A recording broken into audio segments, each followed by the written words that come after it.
बिस्म रबी। अजीज दोस्तों, मैं बात करूंगा राह खुदा के उस प्रोग्राम के मुतालिक जो इन्होंने 8 जनवरी को पिगट के मुतालिक दिया। आज जनवरी की 11 तारीख है, 2011 साल है। ये ज़्यादातर प्रोग्राम जो था ये पिगट के मुतालिक था और उसके बाद कुछ हिस्सा जो था वो दूसरे सवालात पर मुश्तमिल था। मैं पिगट के बारे में सिर्फ एक बात, उसके प्रोग्राम के हवाले सिर्फ एक बात कहूँगा। बाकी जो पिगट के बारे में प्रोग्राम राह खुदा ने पेश किया उसके मुतालिक चौधरी अकबर साहब बाकायदा तौर पे तफसीलन इस पर प्रोग्राम देंगे। राह खुदा ने एक डॉक्टर निक मैरिट का इंटरव्यू दिखाया जिसमें वो कदीम घरानों को पिक्चराइज करते हैं और उसके मुतालिक उसको देखते हुए अपनी राय का इजहार करते हैं कि इसके मकीन जो थे रहने वाले वो कैसे थे, उनके ख्यालात, उनका रहन सहन, उनकी कैफियत क्या थी। तो इसी ज़िमन में उन्होंने पिगट के घर को भी पिक्चराइज किया हुआ था, उसके ऊपर भी उन्होंने अपनी राय का इजहार किया और उसको राह खुदा ने पेश किया। यकीनन राह खुदा जो है इस चीज़ से उनसे कन्विंस होगी कि ये शख्स के जो ख्यालात हैं मतलब उसके अंदर कोई ना कोई हकीकत की अक्कासी है जिसके लिए उन्होंने पेश किया। मैं यहाँ पे मौजूदा अहमदिया क़यादत को की तवज्जो इस तरफ दिलाऊंगा कि अगर आप इस ज़मन में कि आप कन्विंस हैं कि हाँ ये बात इसमें से कोई ज़रूरी नहीं कि सारी चीज़ से इत्तफाक किया ले जाए, लेकिन आपने जिस तरह पेश किया उससे यही चीज़ साबित है कि आप उनके बाज़ ख़यालात से इत्तफाक करते हैं और समझते हैं कि ये चीज़ जो है ये इसमें कुछ ना कुछ सच्चाई है। तो आप मिर्ज़ा साहब के घर का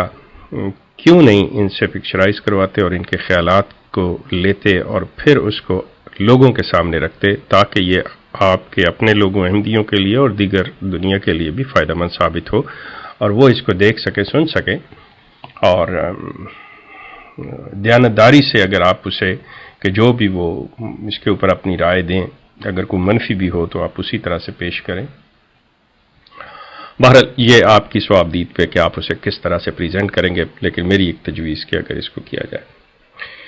अब मैं ज़्यादातर बात करूँगा कि जो बाकी दीगर सवालात हुए उनके मुतालिक, और सबसे पहले मैं वो चीज़ लेता हूँ कि एक कॉलर ने ये सवाल पूछा कि मिर्ज़ा साहब ने अपनी किताबों में और जिल्द नंबर 23 के अंदर हज़रत सल्लल्लाहु अलैहि वसल्लम के 11 बेटे कहा है। तो इसका जवाब देते हुए मुबश्शिर कालून साहब ने जो बात कही वो ये कही कि वो गलती से बच्चों की बजाय बेटे लिखा गया, लेकिन जो उन्होंने एक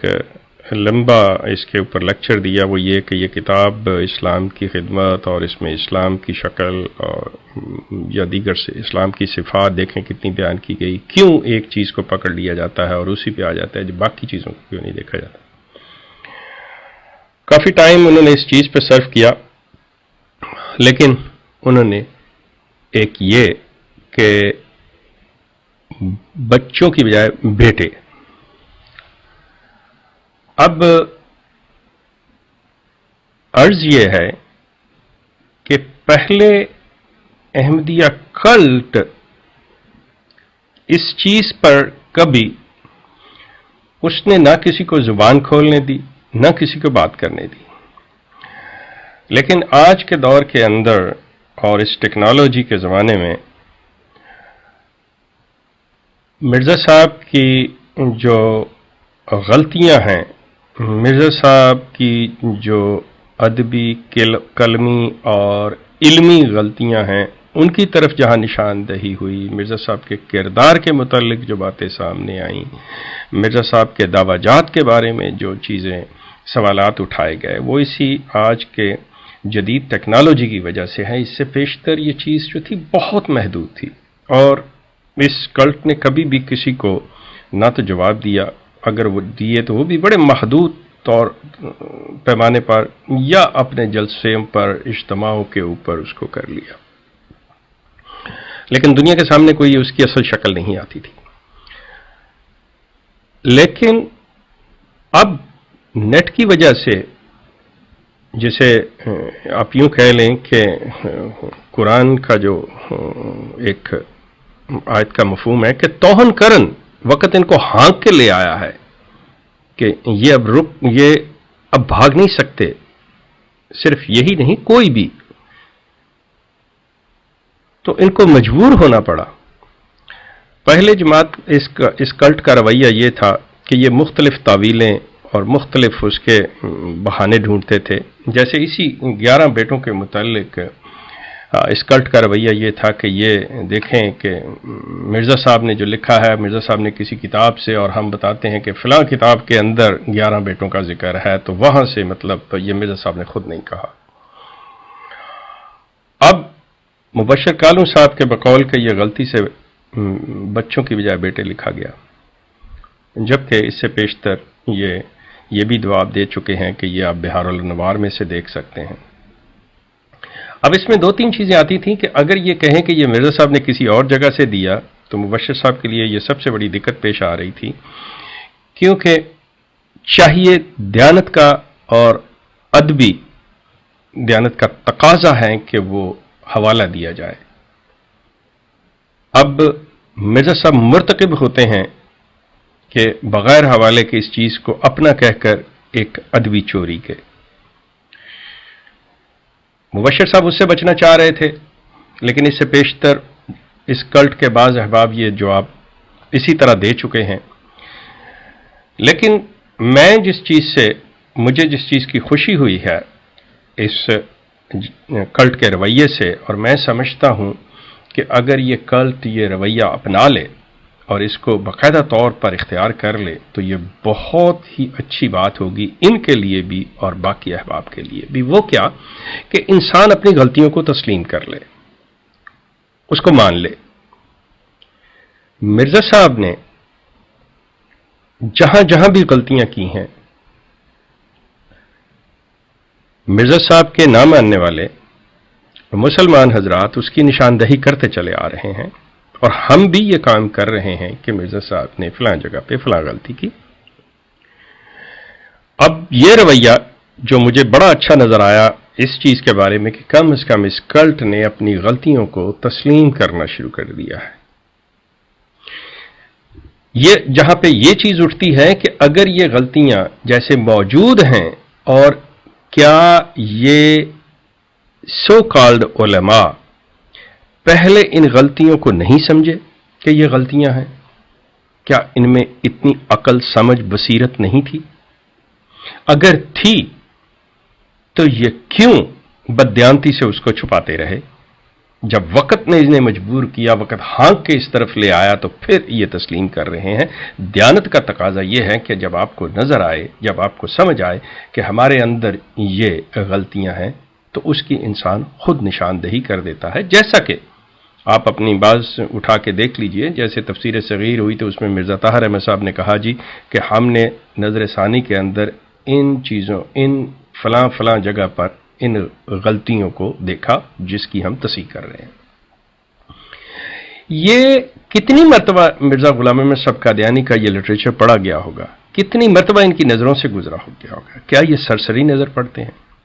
کیا یہ جانتے بوجھتے ہوئے بھی کہ اس کے اندر غلطیاں یا اس چیز کو ایسے نہیں ہونا چاہیے تھا ایسے ہے، اس لیے چھپاتے ہیں کہ کہیں ہم نے یہ غلطی کا مان لیا تو ہم جھوٹے ہو جائیں گے، جیسا کہ آج انہیں پیش آ رہا ہے، اور یہ مجبور ہو گئے ہیں اس چیز کو ماننے کے لیے. میں ان کی خدمت میں گزارش کروں گا کہ آپ پھر ایک مرتبہ ایک پینل بٹھائیے، پڑھیے، دیکھیے، اور آپ ایک مرزا صاحب کی کتابوں پر مبنی ان تمام غلطیوں کے متعلق ایک ضمیمہ، ایک اغلاط کی ترامیم جو ہے وہ شائع کریں کہ یہ غلطیاں مرزا صاحب کے لٹریچر، ان کی کتابوں کے اندر پائی گئیں اور ہم مانتے ہیں. اس سے آپ کا بڑا پن ہوگا، کوئی چھوٹا پن نہیں ہوگا. اور اگر آپ کے ذہن میں یہ ہے کہ یہ چیزیں مرزا صاحب کی سچائی پر حرف لائیں گی बहरहाल ये आपकी समझ होगी, लेकिन जैसा कि आपने एक सवाल के जवाब में आप यहां तक चले गए हैं कि जी हर नबी जो है वो गलती करता है, हर नबी से गलती होती है और मिर्ज़ा साहब से भी अगर गलती हुई है, तो जब आप इस चीज़ के कायल हैं तो फिर तो आपको कोई भी इसमें प्रॉब्लम ही नहीं होना चाहिए, क्योंकि आपने तो एक क्राइटेरिया बना रखा हुआ है कि जी हर नबी से गलती होती है और हर नबी, तकरीबन हर नबी से गलती हुई तो मिर्ज़ा साहब से भी होगी। तो मिर्ज़ा साहब से एक गलती हुई हो या 10 गलतियां हुई हो या 1000 गलतियां हुई, इसमें कम से कम वो बातें जो गैर इखलाकी हैं, इसमें जो गैर इल्मी हैं, लेकिन आप उसको अगर तस्हीह नहीं करते, उनको नहीं मानते, तो फिर भी आप उन्हें सुल्तानुल कलमी का ही जो है वो एक शाहकार के तौर पर पेश कर रहे हैं, जो कि हकीकतन ऐसी बात नहीं है। मिसाल इसकी कि मिर्ज़ा साहब की स्टेट ऑफ माइंड ले लिए, जब 1 से लेकर 1000 बार तक लानत लानत लिखना शुरू करते हैं। अब मिर्ज़ा साहब ने बहुत सी जगहों पे बेइंतहा गलतियां की हुई हैं इसी तरह की, आप उनकी एक बाकायदा तौर पर सारी इन मिर्ज़ा साहब की किताबों को पढ़कर उनकी गलतियों का शुमार करके अलग लिख के ये लोगों के सामने पेश कर दीजिए कि देखें जी, हम दयानतदार लोग हैं, हम सच्चाई पर चलने वाले लोग हैं और हम समझते हैं कि मिर्ज़ा साहब ने ये गलतियां की और हम मानते हैं। जैसे कि मुबशर कालू साहब ये कह रहे हैं कि जी बच्चों की बजाय बेटे लिखा गया और उनके बकौल के गलती से लिखा गया, हालांकि लिखने वाले मुसन्निफ ने उसकी नज़र से ये प्रूफ भी गुजरा, मुसवदा भी उसने दोबारा अपना पढ़ा, बार बार ये शाया हुआ, इनके 4 खुलफा पहले गुजरे, किसी ने ये बात नहीं कही। लेकिन आज अगर ये चीज़ है तो पेशतर इसके कि ये कल्ट जो है इल्मी और अदबी तौर पर दिवालियापन का शिकार हो जाए, इनको चाहिए कि आज ये काम शुरू कर लें कि मिर्ज़ा साहब की किताबों के अंदर जो उनकी गलतियां हैं उनकी निशानदही करते हुए एक अलहदा से मिर्ज़ा साहब की गलतियों पर मबनी किताब पंफलेट जो है वो शाया कर दिया जाए। इसके अलावा एक शख्स ने सवाल किया कि क्या किसी नबी को झूठा कहा गया, तो इसके जवाब के अंदर बजाय इसके डायरेक्टली सीधा जवाब दिया जाता, इसका बहुत वेग, बहुत घुमा फिरा और गुमराह कुन जवाब आपने दिया गया। लेकिन मैं आपसे अर्ज करूं, इसका सीधा जवाब है किसी नबी को भी झूठा नहीं कहा गया, किसी नबी को भी झूठा नहीं कहा गया, क्योंकि कोई भी किसी झूठे नबी का कुरान में कोई जिक्र ही नहीं है। अब आप मिर्ज़ा साहब को बचाने के लिए वो बातें कह जाते हैं जो नहीं कहनी चाहिए कि सवाल आपसे गंदम, जवाब आप चना दे रहे हैं कि जी देखें हर नबी के साथ इस्तेहज़ा किया गया, हर नबी के साथ मजाक ठट्ठा हुआ। सवाल आपसे बड़ा स्पेसिफिक है कि किसी नबी को झूठा कहा गया। ये शर्फ सिर्फ मिर्ज़ा साहब को हासिल है और मिर्ज़ा साहब को फिर उसके बाद आप उनकी जिंदगी के बाद, उनकी वफात के बाद वाले देते हैं कि जी फलां ने कहा। मिर्ज़ा साहब के जो खुद उनकी वही लिखने वाले, सुनने वाले, मिर्ज़ा साहब को जिनको अपनी वही सुनाया करते थे, उन लोगों ने मिर्ज़ा साहब को झूठा, ठग, चोर, मकार कहा हुआ है। अब आपको, जैसे मैं पहले बात कह चुका हूं, आपको पूरा मौका मिल रहा है कि आप मिर्ज़ा साहब की वो बातें जो आप कभी बयान नहीं करते, दयानत का तकाजा है कि जब आप ये कहें कि मिर्ज़ा साहब के मुतालिक फलां शख्स ने ये कहा कि ये शख्स बड़ा नेक था, शरीफ शख्स था, ये सारी ज़िंदगी अच्छे काम करता रहा, हमने इसको ऐसा पाया और मरने के बाद भी उन लोगों ने ये लिखा, बोले, वहां पर दयानत का तकाजा है कि आप ये भी कहें, ये भी बताएं कि देखें मिर्ज़ा साहब के करीबियों ने या मिर्ज़ा साहब के दूसरों ने मिर्ज़ा साहब को ये भी कहा, और फैसला लोगों पर छोड़ दें। लेकिन